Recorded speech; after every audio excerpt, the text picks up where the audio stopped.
열매 맺는 마음밭. 예수님께서 말씀을 전하실 때, 또 예수님께서 기적을 행하실 때 많은 사람들이 예수님을 따랐습니다.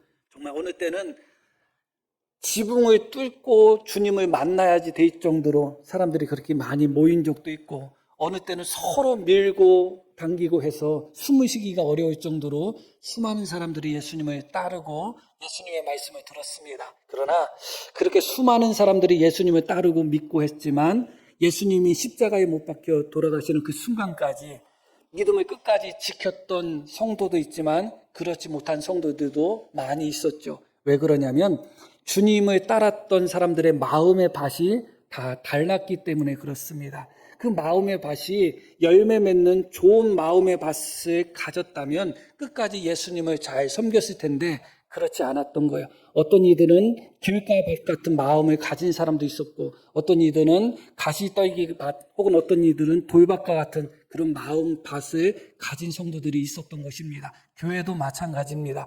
예수님을 믿는 모든 성도들이 함께 신앙생활하며 함께 말씀을 듣지만 이 자리에 어떤 성도들의 마음의 밭은 길가밭 같은 마음밭을 가진 성도님들이 있습니다. 어떤 성도님들은 돌밭 혹은 가시떨기, 혹은 어떤 성도님들은 좋은 마음밭을 갖고 있는 분들이 있죠. 다 마음의 밭이 다릅니다. 그렇기 때문에 하나님의 말씀이라는 복음의 씨앗이 한순간에 같이 그 말씀이 선포되고 그 말씀을 같이 듣지만 마음 밭에 따라서 열매 맺는 것이 달라질 수밖에 없는 것이죠. 그렇기 때문에 우리의 마음밭을 항상 살필 필요가 있는 것이고 우리의 마음밭이 열매를 맺을 필요가 있는 것입니다. 예수님께서 수많은 군중들에게 말씀을 가르치시는데 비유의 말씀을 가르치실 때가 많았습니다. 오늘 말씀도 비유의 말씀입니다. 예수님께서 그들에게 비유의 말씀을 가르치셨는데 깨닫는 사람이 없어요. 알아듣는 사람이 없습니다. 제자들과 몇몇 사람들이 예수님께 찾아왔어요. 주님께서 씨 뿌리는 자의 비유를 말씀하셨는데 이게 무슨 뜻입니까? 그렇게 예수님께 물어보는 거예요. 그것에 대한 그 비유에 대한 해석이 오늘 말씀인 것입니다. 자, 13절 말씀을 한번 볼게요.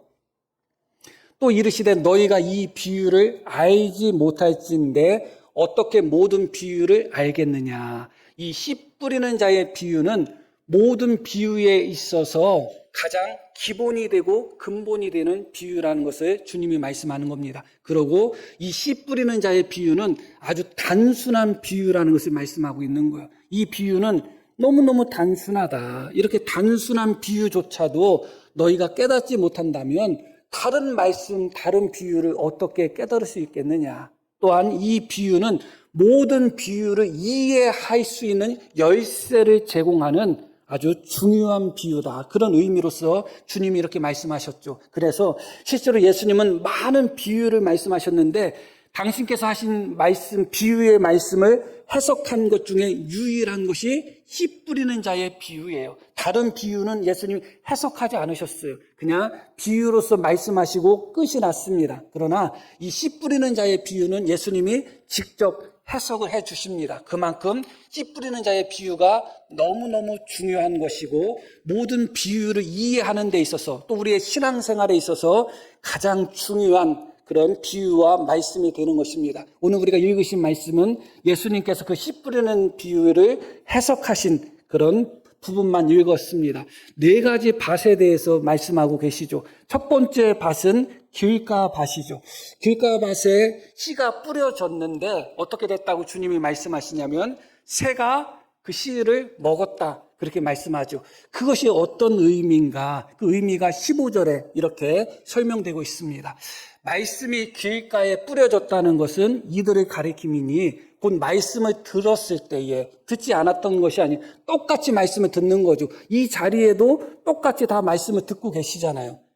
말씀을 들었을 때에 사탄이 즉시 와서 그들에게 뿌려진 말씀을 빼앗는 것이다. 그렇게 주님이 말씀하고 계십니다. 마태복음에 있어서는 이 길가밭을 어떻게 표현하냐면 깨닫지 못했다. 그렇게 표현하고 있습니다. 말씀을 듣고 깨닫지 못했을 때 사탄이 그 말씀을 빼앗았다. 그렇게 말씀하는 거죠. 지금 이 순간도 하나님의 말씀을 같이 듣고 있지만 이 말씀을 이해하며 받아들이는 분도 있고 깨닫지 못하고 받아들이지 못하는 분도 있을 것입니다. 그것이 깨달음이 머리의 문제일 때도 있지만 마음의 문제일 때도 많아요. 내 머리가 이해를 못하거나 목사의 설교가 부족해서 이해하지 못하고 깨닫지 못할 때도 있지만 내 마음이 하나님의 말씀을 받아들이는 데 있어서 거부하고 있는 그 무엇 때문에 말씀을 깨닫지 못하거나 받아들이지 못할 때가 있는 것이죠. 그런데 놀라운 말씀이 이렇게 나오잖아요. 사탄이 즉시 와서 그렇게 말씀이 나와요. 하나님의 말씀을 듣는 순간 그 말씀을 깨달아야 될 사람들은 우리인데 즉시 반응해야 될 사람들은 우리 자신인데 놀랍게도 우리가 반응하는 것보다도 사탄이 더 먼저 반응을 해버린다는 것입니다. 내가 하나님의 말씀을 듣는 순간 그 말씀을 즉시 깨닫고 그 말씀을 즉시 아멘으로 받아들여야 되는데 그렇게 하지 않을 때 사탄이 즉시 와서 그들에게 뿌려진 말씀을 빼앗는다. 그렇게 말씀하죠. 지금 이 말씀을 듣는 순간조차도 어쩌면 사탄이 즉시 우리 마음에 심겨진 말씀의 씨앗을 빼앗고 있다는 것을 기억할 필요가 있습니다. 그들에게 뿌려진 말씀이라고 나옵니다. 우리 자신에게 뿌려진 말씀이에요. 하나님의 말씀 지금 선포되고 있지만 아무개 들으라고 선포된 것이 아니라 나에게 하나님의 말씀이 선포되고 있는 것이죠. 지금 내 마음에 말씀이 뿌려지고 있는데 뿌려진 말씀을 내가 받아들이지 않고 뿌려진 말씀을 내가 깨닫지 못하고 뿌려진 말씀을 아멘으로 내가 순종하지 않을 때 도리어 사탄이 즉시 와서 우리 마음속에 뿌려진 말씀의 씨앗을 빼앗아 간다. 우리가 그렇게 말씀을 많이 읽고 많이 듣고 또 설교를 많이 듣고 또 책을 보기도 하고 그럼에도 불구하고 놀랍게도 콩나물 시루에 있는 콩나물에 물을 주면 물이 다 빠져나가는 것처럼 남아있는 것이 없을 때가 너무너무 많죠. 그것은 기억력의 문제일 수도 있지만 사실은 사탄이 우리에게 뿌려진 말씀을 빼앗은 결과일 수도 있다는 것을 기억할 필요가 있어요. 말씀이 아무리 많이 뿌려지고 아무리 많이 말씀이 우리에게 선포된다 할지라도 그 말씀을 빼앗기고 또 빼앗기고 또 빼앗기면 내가 깨닫지도 못하는 사이에 그러면 그 말씀이 남아있지 않습니다. 누가복음 8장 12절에서는 이 말씀을 이렇게 표현하고 있습니다. 누가복음 8장 12절 길가에 있다는 것은 말씀을 들은 자니 이에 마귀가 가서 사탄이나 마귀나 똑같은 존재예요. 그들이 뭐라고 나와요? 믿어 구원을 얻지 못하게 하려고 말씀을 그 마음에서 빼앗는 것이다. 너무나 무서운 현실이죠. 우리가 인식하지 못하고 자각하지 못하는 현실입니다. 사탄이 우리가 말씀을 듣고 그 말씀으로 말미암아 구원을 얻지 못하게 하기 위하여 우리에게 뿌려진 말씀을 즉시 빼앗아 가버린다. 지금 이 순간도 하나님은 목사의 입술을 통해서 하나님의 말씀을 지금 뿌리고 있는데 그 목적은 무엇이겠어요? 결국은 하나님의 목적은 우리를 구원하시는 것입니다. 하나님은 우리를 구원하시기를 원해서 말씀의 씨앗을 뿌리고 계시는데 사탄은 우리가 구원받는 것을 원치 않아서 우리를 구원을 받지 못하게 하기 위하여 어떻게 한다고요? 우리에게 뿌려진 말씀을 즉시 빼앗아 가고 있다. 그렇기 때문에 항상 말씀을 들을 때는 언제나 긴박성을 가지고 들으셔야 돼요. 지금 이 순간에 은혜 받지 못하면 언제 은혜 받겠어요? 지금 주어진 말씀에 지금 반응하지 않으면 언제 반응하겠어요? 말씀을 듣는 것도 지금이고 말씀에 대한 결단도 지금이고 말씀에 대한 순종도 지금이어야 되는 거죠. 즉시 이루어져야 되는 겁니다. 그것을 우리가 감당하지 않을 때 오히려 사탄이 나보다 더 빨리 즉시 우리 마음속에 뿌려진 말씀의 씨앗을 빼앗아 간다. 그것이 첫 번째 밭, 길가밭이라는 것입니다. 두 번째 밭은 돌밭이죠. 이 돌밭에 대해서 마가복음 4장 5절 6절에 이렇게 말씀이 나옵니다. 더러는 흙이 얕은 돌밭에 떨어지네. 이 돌밭의 특징이 뭐냐면 그냥 밭에 돌이 여기저기 그냥 조금 섞여 있는 것이 아니라 흙 밑에 완전히 바위 같은 돌들이 가득한 거예요. 그래가지고 돌밭은 흙이 얕다 그렇게 이야기합니다. 밑에는 다 돌들이 있어가지고 바위 같은 돌들이 있어서 위에 흙이 얇게 있어요. 흙이 깊지 아니하므로 흙이 깊지 아니하므로 곧 싹이 나오나 해가 돋은 후에 타서 뿌리가 없으므로 말랐다. 이 돌밭의 특징이 무엇이냐? 흙이 얕다는 거예요. 흙이 얕으니까 싹이 빨리 난다는 거예요. 싹이 나면 농부는 기분이 좋죠. 너무 빨리 싹이 올라와. 그런데 문제는 싹은 빨리 나는데 뿌리는 내리지를 못하는 거예요. 뿌리가 내려야지 사는데 먼저 뿌리가 내리면서 싹이 올라와야 되는데 뿌리는 제대로 내리지 못하면서 흙이 너무 얕아가지고 뿌리는 제대로 성장하지 못하고 뿌리는 제대로 땅에 박히지 않는데 싹만 올라오는 거예요. 이것을 예수님이 어떻게 해석하고 계시는가? 자, 16절 말씀 보겠습니다.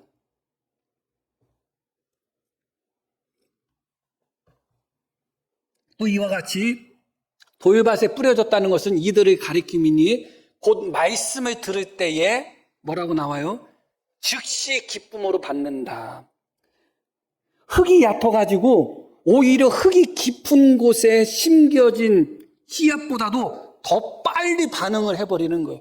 즉시 기쁨으로 받았다. 그런데 문제는 이어지는 말씀에서 어떻게 이어져요? 그 속에 뿌리가 없어 잠깐 견디다가 말씀으로 인하여 환난이나 박해가 일어난 때는 곧 넘어졌다. 이 곧이라는 단어와 즉시라는 단어가 똑같은 단어예요. 즉시 말씀을 기쁨으로 받았던 사람이 조금 어려움이 찾아오고 조금 고난이 찾아왔을 때 즉시 넘어져 버리는 거예요. 너무 쉽게 은혜를 받고 너무 쉽게 은혜를 까먹어요.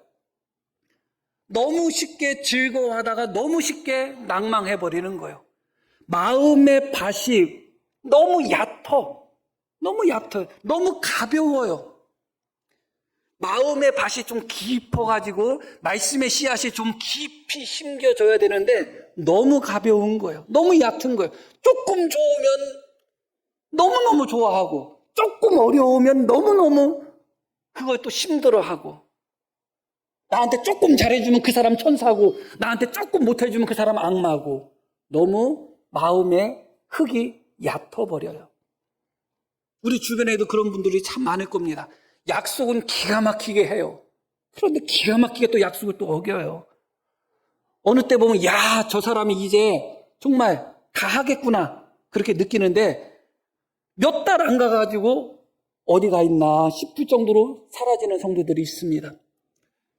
싹은 즉시 나는데 뿌리가 심겨지지가 않는 거예요. 깊이 심겨지지가 않아요.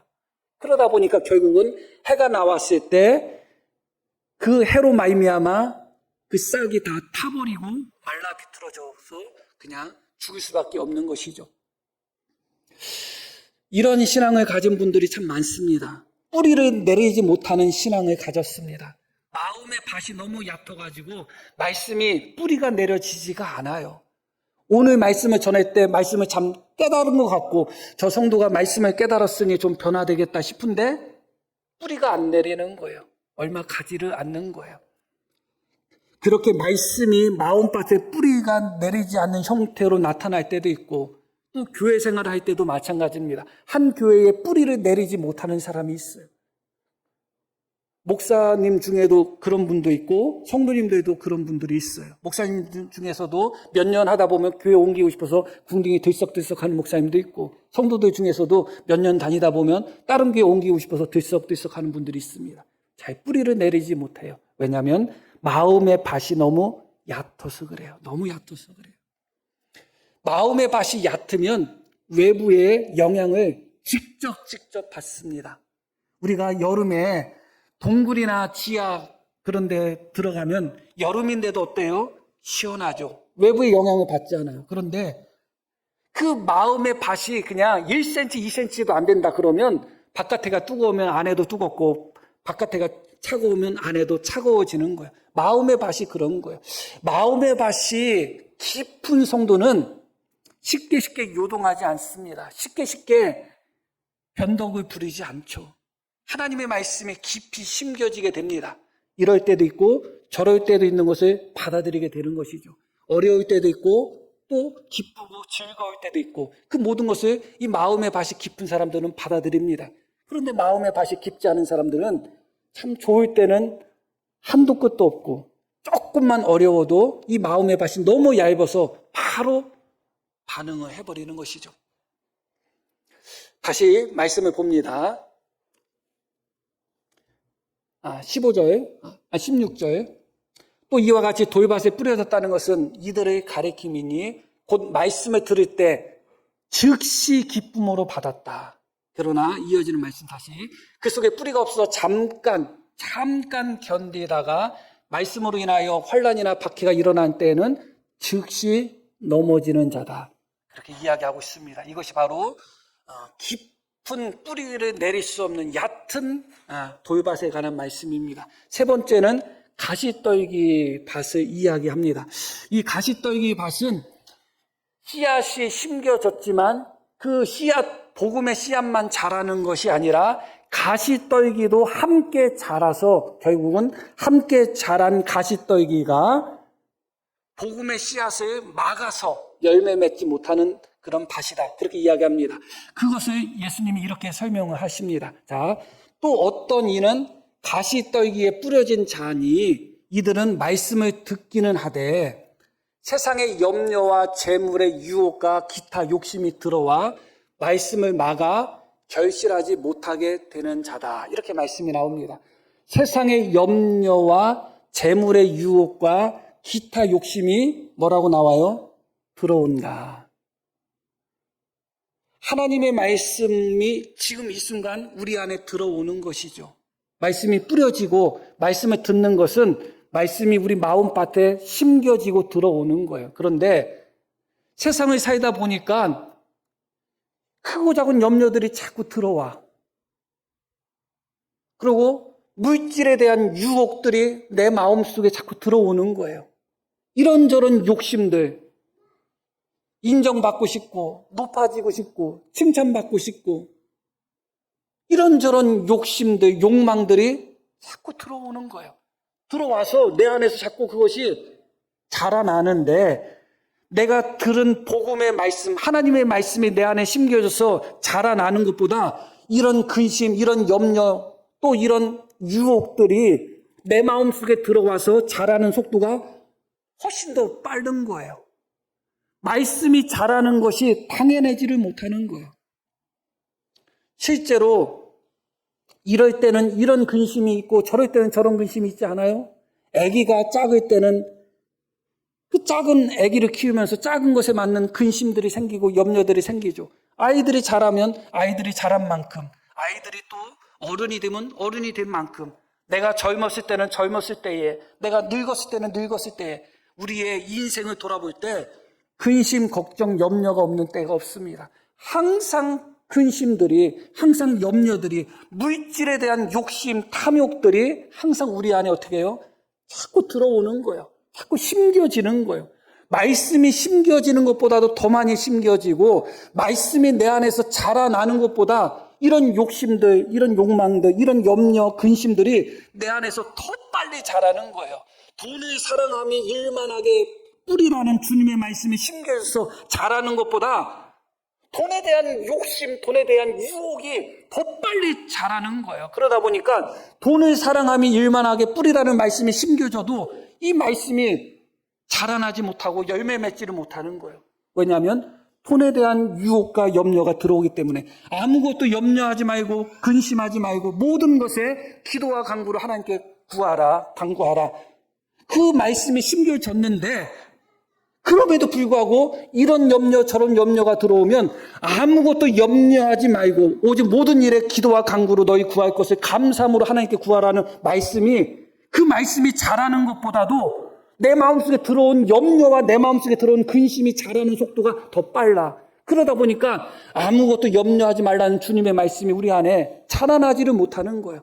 하나님의 말씀이 심겨지고 또 심겨지고 또 심겨지지만 그 하나님의 말씀뿐만 아니라 온갖 세상의 염려, 걱정, 근심들이 또 욕심들, 욕망들이 우리 마음속에 계속 그때마다 심겨지고 또 들어오고 또 들어오는 거예요. 그러니까 내 마음은 인정하시잖아요. 내 마음은 잡동산이잖아요. 안 그러신가요? 우리 마음속에 별개별거가 다 있어요. 별의별 욕심 다 있고 별의별 생각 다 있고 별의별 염려, 근심, 걱정 다 있어요. 나 자신에 대해서 염려할 것 없으면 최소한 이웃집 염려까지 해버리는 거야. 그 왜 해버리는 거야? 그게 우리의 마음인 거예요. 그런데 놀랍게도 가시떨기의 밭은 하나님의 말씀이 자라는 속도보다 그 밭 자체가 염려, 근심, 걱정, 욕심, 욕망들이 훨씬 더 자라기 좋은 마음의 밭이라는 거예요.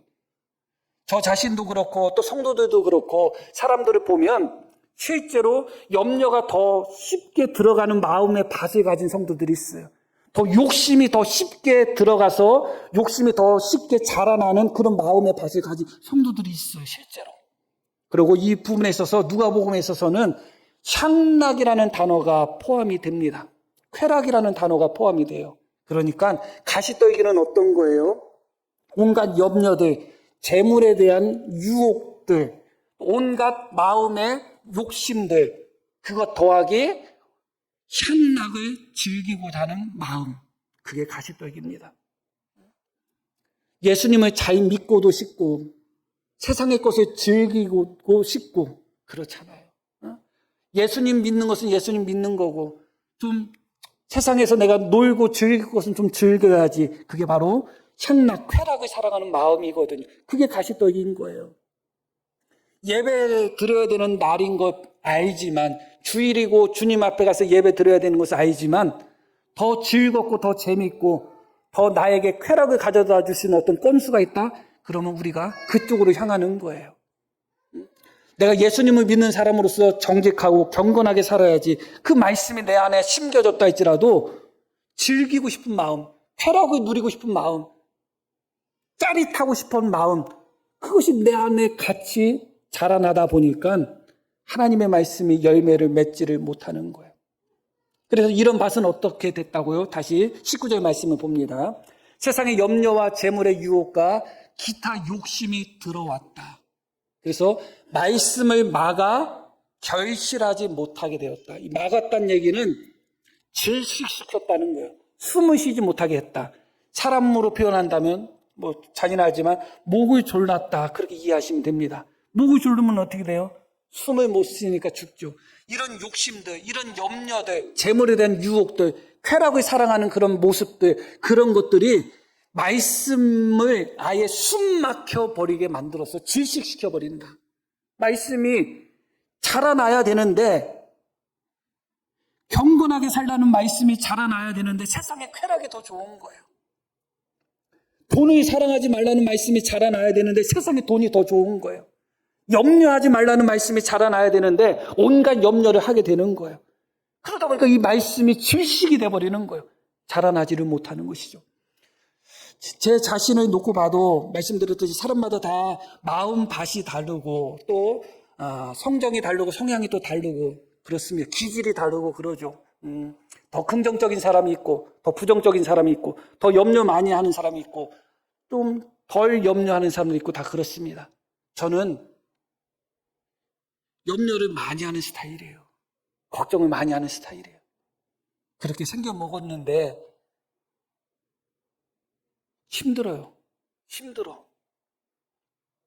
그런데 어느 때는 그럼에도 불구하고 은혜 가운데 은혜를 계속 지키고 유지하며 힘쓰려고 하는 마음이 있죠. 그런데 어느 때는 염려에 사로잡힐 때도 있고 근심이 완전히 사로잡힐 때도 있고 이런저런 잡생각에 내 마음이 사로잡힐 때도 있어요. 그러다 보면 은혜가 어떻게 돼요? 서서히 상실이 되죠. 그러다 보면 목사니까 또 목사가 아니어도 성도면 당연하겠죠. 은혜를 다시 회복하고자 하는 마음, 그런 마음이 있어요. 그래서 예전에 은혜 받았던 말씀, 정말 예전에 그 말씀 너무너무 좋았다. 그렇게 은혜 받았던 말씀들을 다시 찾아서 묵상하기도 하고 그럽니다. 그런데 놀랍게도 그때 그렇게 은혜 받았던 말씀들이 내 마음에 염려, 근심, 걱정이 가득하고 그런 상태에서 내 마음에 가시덤불이 가득한 상태에서 예전에 그렇게 때로는 눈물 흘리기도 하고 때로는 박수 치면서 기뻐하기까지 할 정도로 그렇게 크게 은혜 받고 깨달았던 말씀들이 내 마음에 가시덤불이 가득한 상태에서 읽어보고 묵상하면 내가 왜 그때 이게 은혜가 됐지? 이해가 안 되는 거예요. 하나도 은혜가 안 돼. 내가 이상하다. 그때는 진짜 은혜로웠는데. 아, 그렇구나. 염려, 근심, 걱정, 욕심, 욕망, 쾌락 이런 것들이 말씀을 실식시켜버리는구나. 그렇게 은혜로웠던 말씀인데도 그것이 내 안에 다시 심겨지지 않고 살아나지를 않는 거예요. 실식돼 버리는 거예요. 내 자신이 깨달았던 말씀뿐만 아니라 은혜롭다는 목사님들의 설교를 듣기도 하죠. 그런데도 내 마음이 가시덤불로 가득했을 때는 그 어떤 목사님의 설교를 들어도 이상하게 은혜가 안 되는 거예요. 은혜가 안 되는 거예요. 너무너무 내 자신을 보면서도 놀라운 거예요. 그때는 그렇게 이 말씀이 나에게 깨달음이 되었고, 그때는 이 말씀이 나에게 그렇게 도전이 되고, 그때는 이 말씀이 나에게 그렇게 은혜로웠는데, 지금 그 말씀을 돌아보면 내가 뭐 때문에 은혜 받았는지, 도대체 이게 은혜인지 아닌지를 모를 정도의 맹숭맹숭하다고 표현해야 될까요? 그런 상태가 될 때가 참 많습니다. 실제로 우리 성도님들도 그런 것을 느낄 것입니다. 은혜가 때로는 목사 입을 통해서 은혜가 좌우될 때도 있지만 사실은 말씀을 듣는 성도들의 마음에 따라서 은혜가 좌우될 때가 훨씬 더 많습니다. 지금 말씀을 듣는 이 순간에도 우리 마음속에 온갖 욕심들, 온갖 쾌락을 사모하는 마음들, 혹은 온갖 이런 염려, 저런 염려들, 또 물질에 대한 염려, 건강에 대한 염려들, 또 물질에 대한 욕심들, 또 잘 살고자 하는 욕망들, 그런 것이 우리 안에 가득하면 하나님의 말씀이 심겨지지가 않고 하나님의 말씀이 질식해버리는 거예요. 은혜가 안 되는 것입니다. 다시 19절 말씀을 보겠습니다. 세상의 염려와 재물의 유혹과 기타 욕심이 우리가 살아갈 때 어떻게 한다고요? 자꾸 들어와요. 들어와서 말씀이 심겨져 있는 우리 마음에 자꾸 들어와서 이것이 함께 자랍니다. 이 가시덤불이 하나님의 말씀과 함께 자라는데 결국은 어떻다고요? 말씀을 막아서 결실하지 못하게 된다. 말씀 자체를 질식시켜버린다고 그렇게 이야기하고 있는 것입니다. 우리 안에 하나님께서 주신 은혜가 어떤 사람은 작다고 생각하는 분도 있겠지만 작은 은혜를 받은 성도는 없을 겁니다. 단지 하나님이 우리에게 말씀의 은혜를 주셨을 때 그 말씀의 은혜가 염려, 근심, 걱정으로 인하여 우리 마음속에 가시덤불로 인하여 질식했을 뿐이에요. 돌아보시기를 바랍니다. 빼앗긴 말씀이 얼마나 많은가요? 그때부터 지금까지 하나님이 계속 말씀을 우리에게 심고 계시는데 우리가 깨닫지 못해서, 받아들이지 못해서 빼앗긴 말씀이 얼마나 많은가. 다른 것에 억울해하지 말고 이런 것에 억울해해야 돼요. 하나님이 나에게 뿌려주신 말씀인데 나에게 뿌려진 말씀을 내가 빼앗기고서도 빼앗긴 줄도 모르고 그렇게 살아가는 겁니다. 얼마나 많은 말씀을 빼앗겼는지 억울해하며 얼마나 많은 말씀을 빼앗겼는지를 돌아보며 지금부터라도 말씀을 빼앗기지 않으려고 해야 되는 겁니다. 얼마나 많은 말씀이 내 안에서 그 염려 때문에, 그 걱정 때문에, 그 욕심 때문에, 그 쾌락 때문에 얼마나 많은 말씀들이 내 안에서 질식해버렸는지. 하나님께서 열매 맺기를 기대하시고 우리 마음밭에 말씀을 심어주셨는데 하나님이 심으신 그 말씀들이 내 염려로 말미암아, 내 걱정으로 말미암아, 내 욕심과 물질에 대한 탐욕으로 말미암아 얼마나 말씀들이 질식했는지를 기억하셔야 될 것입니다. 지금 이 순간도 하나님의 목사를 통해서 말씀을 우리 성도님들 마음에 심고 계시는 거잖아요. 이 말씀이 빼앗기지 않을 거라는 보장이 어디 있어요? 이 말씀이 얼마 안 가서 우리 마음속에 질식해버리는, 그래서 그 말씀이 그냥 사라져버릴 거라는 보장을 하지 않을 방법이 어디 있겠어? 우리는 너무나 많은 말씀들을 빼앗기며 살고 있고 너무나 많은 말씀들이 우리 안에 질식해버리는 거예요. 가시덤불이 질식해서 없어져야 되는데 말씀이 질식해서 사라져버리는 거예요. 은혜가 질식해서 사라져버리는 거예요. 더 큰 은혜를 구하지만 하나님 우리 마음밭에 은혜를 허락하셨을 때 은혜가 오히려 우리 마음 안에 질식해버리는 거예요. 그렇기 때문에 우리 예수님께서 마지막 네 번째 좋은 밭에 대해서 이렇게 말씀하십니다. 자, 20절 말씀 봅니다. 좋은 땅에 뿌려졌다는 것은 곧 말씀을 듣고 받아 30배, 60배, 100배의 결실을 하는 자다. 이렇게 말씀이 나옵니다. 이것이 이제 누가복음 다시 8장 15절에 이렇게 잘 표현되어 있습니다. 좋은 땅에 있다는 것은 좋은 마음밭은 무엇이냐? 착하고 좋은 마음으로 말씀을 듣는 자다. 어떤 자가 열매를 맺느냐? 어떤 자가 말씀을 빼앗기지 않느냐? 착하고 좋은 마음으로 말씀을 듣는 사람이 말씀을 빼앗기지 않는다는 거예요. 다르게 생각하지 마시기를 바랍니다. 말씀을 들을 때 성도들이 다 착하고 좋은 마음으로 말씀을 듣지 않아요. 착하고 좋은 마음으로 은혜 받아야지, 말씀을 빼앗기지 않아야지, 내가 하나님 말씀대로 살아야지, 이렇게 착하고 좋은 마음으로 하나님의 말씀에 순종해야지, 지금보다 더 좋은 신앙인으로서 내가 성장해야지, 내가 하나님을 기쁘게 하는 사람이 돼야지, 이렇게 착하고 좋은 마음으로 말씀을 듣는 자, 그게 바로 좋은 땅이라는 거예요. 그러고 어떻게 말씀이 이어져요? 그 말씀을 지키어 인내로 결실하는 자다. 새벽에 욥기 말씀을 우리가 보고 있는데 결국은 마지막은 뭐냐? 좋은 땅의 마지막 조건은 무엇이냐?